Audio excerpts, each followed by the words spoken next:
और आज जब दूसरी बार आए हैं तो मदद करने और करवाने के लिए आए हुए हैं, आर्थिक मदद, जो अभी इस परिवार की सबसे पहली प्राथमिकता है, सबसे पहली ज़रूरत है। और दूसरी कि जो भी अपराधी है, जो हत्यारा है, उसको एफटीसी के तहत फांसी के फंदे तक कैसे पहुंचाया जाए, इस पर भी बात करने के लिए हम आए हैं। और आप मीडिया बंधुओं के माध्यम से अपनी आवाज़ को, इनकी आवाज़ को अपनी आवाज़ के माध्यम से सरकार तक पहुंचाने के लिए आए हैं। लेकिन तकलीफ़ हो रहा है पिछले 3 दिनों से, जब हम देख रहे हैं कि यहाँ पर केवल बयानबाजी हो रहा है, केवल राजनीति हो रहा है। यहाँ घर की स्थिति ऐसी है कि छत पर यदि 10 लोग चढ़ जाएंगे तो छत ढह जाएगा। अभी हम चढ़ना चाह रहे थे ऊपर, कुछ लोगों ने मना कर दिया कि आप मत जाइए, छत की स्थिति ऐसी है कि वो टूट जाएगा। तो आप, घर की स्थिति ऐसी है, जो परिवार खैनी बेचकर और अपना भरण पोषण कर रहा हो, और 8 बच्चे आज के डेट में उस घर में हैं, बड़ी बड़ी बच्चियां हैं, शादी के लायक हो गई हैं, छोटे छोटे बच्चे हैं जो पढ़ाई करने के लायक हैं, जो पढ़ाई कर रहे हैं। और स्थिति ये है कि जो लोग भी आ रहे हैं, जो सत्ता पक्ष वाले आ रहे हैं वो विपक्ष पर आरोप लगा रहे हैं, विपक्ष वाले आ रहे हैं वो पक्ष पर आरोप लगा रहे हैं। इनके हक की बात कोई नहीं कर रहा, इनको आर्थिक 5 रुपये का मदद कोई नहीं पहुंचा रहा है। ये कोई नहीं कह रहा है कि हम सरकार से मांग करेंगे कि भाई इस परिवार में जो लोग बचे हुए हैं, 2-4 लोग, उसमें से 1-2 लोगों को जो जिम्मेवार हैं, जो गार्जियन हैं, चाहे वो महिला हो या पुरुष हो, उनके लिए हम सरकारी नौकरी की सिफारिश करें उनके दक्षता के हिसाब से। ये कोई नहीं कह रहा है कि सरकार से, सरकारी कोष से, सांसद के कोष से, विधायक के कोष से, सरकार के कोष से हम इनको कुछ राशि मुहैया करवाने के लिए मांग करें। ये कोई नहीं कह रहा। लॉ एंड ऑर्डर के बारे में क्या बोलेंगे? लॉ एंड ऑर्डर तो देख ही रहे हैं कि 1 महीना में 15 हत्या हुआ है बिहार में। हत्या को अगर हम जाति के चश्मे से देखेंगे तो गलत होगा, लेकिन ये भी कहना गलत नहीं है कि विगत 1 महीने में केवल ब्राह्मणों और भूमिहारों के 12 लोगों की हत्या हुई है इस बिहार में। छठ के पारण के दिन ही 2 हत्या हो गई। आपको बेगूसराय से लेकर 2 हत्या यहाँ और 1 बेगूसराय में। नालंदा की घटना देख लीजिए, पटना की घटना देख लीजिए। दिन दहाड़े कार को रोक कर अपराधी आते हैं, 2 व्हीलर मोटरसाइकिल से दोनों तरफ से घेर कर गोली की बौछार करते हैं, बड़े बड़े बिल्डर और ठेकेदार और प्रॉपर्टी डीलर को मारकर चले जाते हैं। सरकार, मतलब अपराधियों के मन में शासन प्रशासन नाम का कोई खौफ नहीं रहा है। नीतीश जी भले ही हल्ला कर रहे हो पूरे देश और दुनिया में कि यहाँ सुशासन की सरकार है, हम किसी को बचाते नहीं हैं, किसी को फंसाते नहीं हैं, यहाँ पर सब कुछ बढ़िया चल रहा है, आप तो देखिए न रहे हैं सब कैसे चल रहा है। हम तो देखिए रहे, हम तो देख रहे हैं कि 90 के दशक में नरसंहार होता था, और आज ट्विटर के ज़माने में नरसंहार हो रहा है। आज चप्पे चप्पे CCTV कैमरा लगा हुआ है, वहाँ नरसंहार हो रहा है। तो हम तो देख ही रहे हैं, जो सरकार दिखा रही है, जो यहाँ के प्रशासन दिखा रही है, वो हम देख रहे हैं।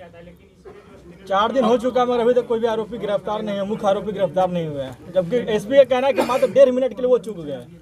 अब 50,000 रुपए का जो है इनाम भी घोषित किया गया है, फिर भी अपराधी आज तक पकड़े नहीं गए। ये तो आप समझिए कि प्रशासन की कितनी बड़ी फेलियर है कि 1.5 मिनट से चूके और 4 दिन से अभी चूक ही रहे हैं।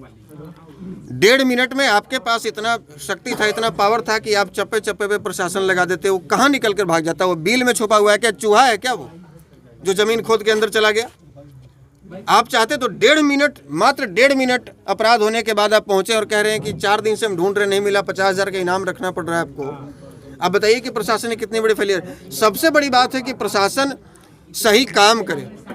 प्रशासन से जो लोग भी पूछ रहे हैं, हम लोग भी कई दिनों से देख रहे हैं, यहाँ एसपी का स्टेटमेंट देख रहे हैं, प्रेस कॉन्फ्रेंस देख रहे हैं, बाकी लोगों का देख रहे हैं, जो संबंधित पदाधिकारी हैं प्रशासन के, वो केवल और केवल एक ही बात पर फोकस कर रहे हैं कि ये प्रेम प्रसंग का मामला था, शादी हो गई थी, बहुत पहले से साथ में रह रहे थे लोग। इस पर कोई चर्चा नहीं हो रही है कि ये नरसंहार किया गया है, ये बहुत बड़ा अपराध हो रहा है, बहुत बड़ा अपराध हुआ है। ये रेयरेस्ट ऑफ रेयर मामला है, रेयरेस्ट ऑफ रेयर। मतलब ऐसा बहुत कम सुनने को मिलता है कि एक ही परिवार के 6 लोगों को जान मारने के ख्याल से। हम लोग जिस दिन गए थे, 2 डेड बॉडी पड़ा था, एक के यहाँ गोली मारी गई थी, एक भाई के, और दूसरे भाई की आंख में गोली मारी गई थी। यानी कि जितने लोगों को गोली मारी गई है, यहाँ से ऊपर गोली मारी गई है, सबको मौत के घाट, ऑन द स्पॉट हत्या के ख्याल से गोली चलाई गई है। और इस तरह के मामले को यदि 10 मिनट का प्रेस कॉन्फ्रेंस हो रहा है, डीआईजी साहब का हो रहा है, एसपी साहब का हो रहा है, तो 10 मिनट में वो 8 मिनट केवल इसी का रट लगा रहे हैं कि हमने बहुत बड़ी उपलब्धि हासिल कर ली, हमने 17 पन्ना का, हमने 42 पन्ना का नोटबुक जारी किया, नोटबुक पाया है, उपलब्ध करवाया।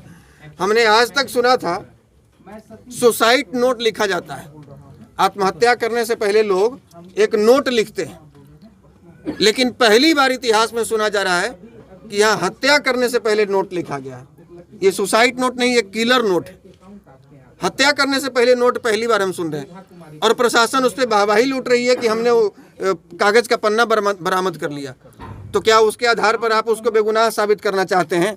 किया जी तो कर दिया बेगुनाह साबित। तो डीआईजी साहब के करने से क्या हो जाएगा?